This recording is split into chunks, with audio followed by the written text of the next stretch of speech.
What if Pidgeotto got an art rare? Now, I know Pidgeotto's got a handful of cards, but, I mean, he's only got one art rare. That's not enough, right? And plus, I wanted to make my own. If you don't know who I am, my name is Dunter Collects. I draw. I mean, I've been doing drawing for a little bit now, and I'm starting to get a little bit better at it, I think. But yeah, this is my series where I create an art rare for every single Pokemon in existence, and I decided that I wanted to call it something a little bit more than that. So I'm just going to call it 1025 AR Project. So that's going to be the hashtag underneath the video. If you want to share this video, 1025 AR Project. Help me get to 1,000 subscribers on YouTube. Anyways, thank you so much. This is going to be the finished illustration of Pidgeotto.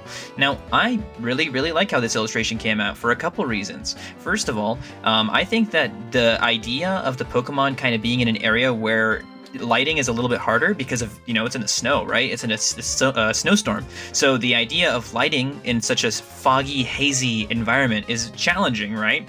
So it forces me to get creative. I decided to add only a little bit of shading to the trainer's pants to kind of showcase that it's like, being forward, and I think it adds a little bit to it, but not like too much where it's like, there's not really any light coming from anywhere, so just the shading, subtle, and I think it looked pretty decent. And honestly, drawing snow for the first time was pretty challenging.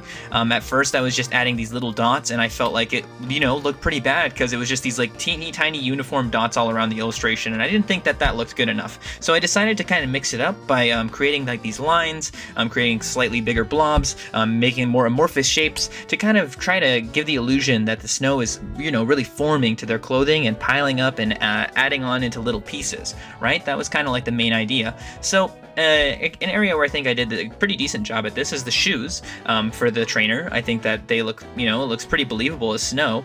And, I think that the background is pretty decent. I mean, obviously it's a flat gray sky. I could add a little bit more to it, but you can still see the snow flying down in the sky, so it's not completely blank. There's snow all over the Pokemon, snow all over the rocks. And I added like these little gray lumps into the snow to kind of give it a little bit more depth. I, added a frozen over lake, kind of trying to make sure the colors weren't too saturated because of the kind of harsher environment, and I think that ended up, turning out pretty well. I'm very happy with how everything came out overall. Now, if you're excited for the next video, which is going to be Pidgeot, leave a like, leave a comment, tell me how you feel about this card, and I hope you guys are excited to see what I've got cooking next. Anyways, Pokemon 017 has been completed. You guys have a fantastic day, and I'll see you next time. Peace.